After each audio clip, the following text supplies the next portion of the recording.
Hello everyone, welcome back to my YouTube channel knowledge का कीड़ा। Okay friends, जैसा कि हमने लास्ट वीडियो में बात की थी एक्सेप्शन के बारे में, तो आज हम बात करने वाले हैं एरर्स के बारे में, जो कि मैंने आपको पिछली वीडियो में बताए थे कि इसके अंदर 3 तरह के एरर्स हम रीड करेंगे। फर्स्ट है syntax error, second run time error and third is logical error. तो आज हम बात करने वाले हैं फर्स्ट सिंटैक्स एरर्स के बारे में। सिंटैक्स एरर क्या होता है, आपको मैं सिंपली बताता हूँ कि जब भी आप प्रोग्राम लिख रहे हो, प्रोग्राम लिखने के टाइम जब आप उस प्रोग्रामिंग लैंग्वेज के रूल्स को फॉलो नहीं कर रहे, एक बात याद रखना, हर लैंग्वेज के खुद के रूल्स होते हैं। अगर आप उन रूल्स को फॉलो नहीं करते तब आपको कौन से एरर देखने को मिलेंगे? सिंटैक्स एरर देखने को मिलेंगे। ठीक है, तो यहाँ भी सेम ये चीज़ लिखी हुई है कि syntax errors are detected when we have not followed the rules of the particular programming language while writing a program। ठीक है, जब प्रोग्राम लिख रहे हो और आप उस लैंग्वेज के रूल्स को फॉलो नहीं कर रहे हो तो वहाँ पे क्या होंगे? सिंटैक्स एरर होंगे। एक बात और, ये चीज़ आपको याद रखनी है कि जो सिंटैक्स एरर होते हैं इसको हम क्या बोलते हैं? इसको हम पार्सिंग एरर्स भी बोलते हैं। ये इंपॉर्टेंट पॉइंट है, इसको याद रखना। ठीक है, और जब भी आपको देखने को मिलेगा, इसका मतलब समझ है ना कि जो आपका इंटरप्रेटर होता है, आपका नहीं, जो पाइथन का इंटरप्रेटर होता है, जो कि पाइथन इंटरप्रेटर का यूज़ करता है प्रोग्राम को रन करने के लिए, तो जो पाइथन का इंटरप्रेटर होगा वो प्रोग्राम को एग्जीक्यूट नहीं करेगा। ठीक है, एग्जीक्यूट नहीं करेगा। अब वो कब एग्जीक्यूट करेगा? जब आप उस एरर्स को ठीक करोगे, फिर इसको सेव करोगे, सेव करने के बाद आप उसको फिर से चलाओगे तब आपका वो चल जाएगा। ठीक है, मेन बात क्या है कि आपको सारे एरर्स को सही करना है। ठीक है, वहाँ पे कोई भी ऐसा एरर नहीं होना चाहिए। ठीक है, तो जब भी आपका सिंटैक्स एरर आएगा वो तभी आएगा जब आप शेल मोड पे काम कर रहे हो। उसमें क्या होता है कि आप एक एक स्टेटमेंट लिखते हो, एक एक स्टेटमेंट लिखने के बाद वो क्या होती है कि स्टेटमेंट एग्जीक्यूट होती है। ठीक है, जैसे आप यहाँ इस फिगर में देख सकते हो कि यहाँ पे जो आपको ये 3 ग्रेटर देन साइन दिखाई दे रहे हैं, इसको बोलते हैं पाइथन शेल।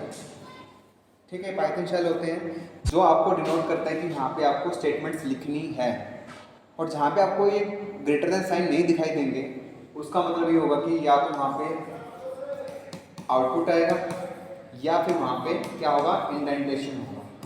इंडेंटेशन क्या होता है वो आगे पता लग जाएगा।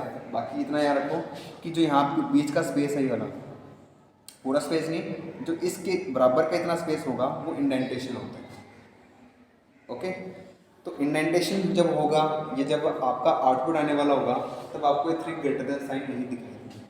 ठीक है, तो यहाँ पे जो फर्स्ट स्टेटमेंट लिखी हुई है वो लिखी हुई है मार्क्स इक्वल टू 10। इसके बाद आपको फिर से दिखाई दे रहा नहीं, इट मीन्स कि आपकी ये जो स्टेटमेंट है वो बिल्कुल सही है, वो यहाँ पे एग्जीक्यूट हो चुकी है। उसके बाद फिर आपने स्टेटमेंट लिखी है यहाँ पे if marks greater than 20, colon का साइन लगा, कॉलन का साइन यूज़ करते हैं एक नए ब्लॉक को बनाने के लिए।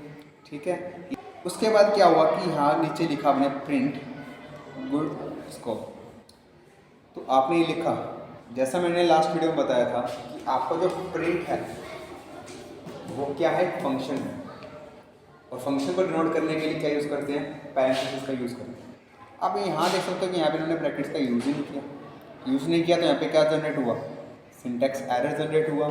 यहाँ भी इसने बता रखा है कि missing parenthesis in call to print, कि आपने जब प्रिंट को कॉल किया वहाँ पे आपने पैरेंथेसिस को मिस कर दिया। ठीक है, ये आपको आगे बता भी रहा है कि ये कह रहा है कि आपका मतलब ये हो सकता है कि आपको प्रिंट के बाद ब्रैकेट यूज़ करना हो, जैसे यहाँ पे बता रहा है। ठीक है, तो ये जो बात हो रही है, ये बात हो रही है, आपको ये जो बॉक्स दिखाई दे रहा है ये पाइथन के इंटरैक्टिव मोड का है।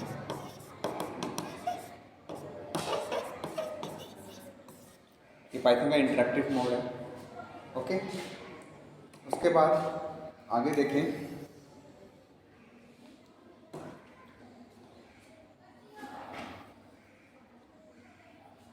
उसके बाद यहाँ पे जो लिखा हुआ वही लिखा हुआ है कि जब पाइथन इंटरप्रेटर सिंटैक्स एरर की रिपोर्ट देता है तो आपको पूरा एक्सप्लेनेशन देगा वो एरर क्या है, उसके लिए आपको सजेशन भी देगा कि कैसे ठीक करना है।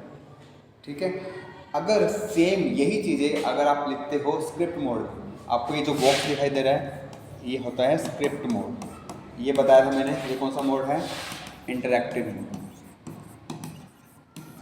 बस डिफरेंस यही है कि जो स्क्रिप्ट मोड होगा वो आपको सेम नोटपैड की तरह दिखाई देगा, मतलब बिल्कुल ब्लैंक। जैसे आपको इंटरेक्टिव मोड में ये साइन देखने को मिले थे, इतना कुछ आपको देखने को मिला था, पर वहाँ पे आपको इतना कुछ देखने को नहीं मिलेगा। जैसे नोटपैड की विंडो होती है वैसे आपका यहाँ पे स्क्रिप्ट मोड होगा, ठीक है। अगर आप यही चीज़ सेम यहाँ लिखते हो, ये पूरा लिखने के बाद ही जब आप इसको सेव करके रन करोगे, तो अगर ये सही होगा तो ये रन हो जाएगा। इसका आउटपुट कहाँ आएगा? इंटरेक्टिव मोड में ही इसका आउटपुट आएगा। अगर ये सही नहीं होता, कुछ गलती रह जाती है, तो क्या होता है कि ऐसा एक डायलॉग बॉक्स क्या होगा, एक जनरेट होगा, जिसमें उस एरर के बारे में लिखा होगा कि आपने क्या गलती की है, तो इसको ठीक कैसे करना है। जैसे लिखा हो ना, missing parenthesis in call to print, जैसे यहाँ लिखा हुआ है missing parenthesis in call to print, did you mean print और गुड्स को विद इन पैरेंथेसिस। तो ये चीज़ जो है वो बताया है स्क्रिप्ट मोड के बारे में, ठीक है। आपको एरर्स दोनों में देखने को मिलेंगे, बस फ़र्क ये है कि ये उस स्टेटमेंट के जस्ट बाद ही आपको बता देगा, और जो स्क्रिप्ट मोड है ये पूरा प्रोग्राम लिखने के बाद बताएगा कि क्या एरर रह चुका है, ठीक है।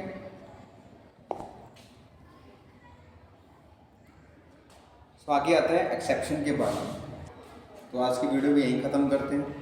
इसका जो प्रैक्टिकल क्वेश्चन होगा वो हम आगे डिस्कस करेंगे उस पर। So that's enough for today guys, मिलते हैं नेक्स्ट वीडियो में। और एक बात हो, अगर आपको कुछ भी पूछना हो या कोई भी क्वेरी हो, तो मैं नीचे डिस्क्रिप्शन बॉक्स में इंस्टाग्राम का लिंक दे दूँगा, आप मुझे वहाँ DM करके आपको जो भी पूछना हो मुझसे पूछ सकते हैं। सो ओके गाइस, मिलते हैं नेक्स्ट वीडियो में, तब तक के लिए बाय बाय।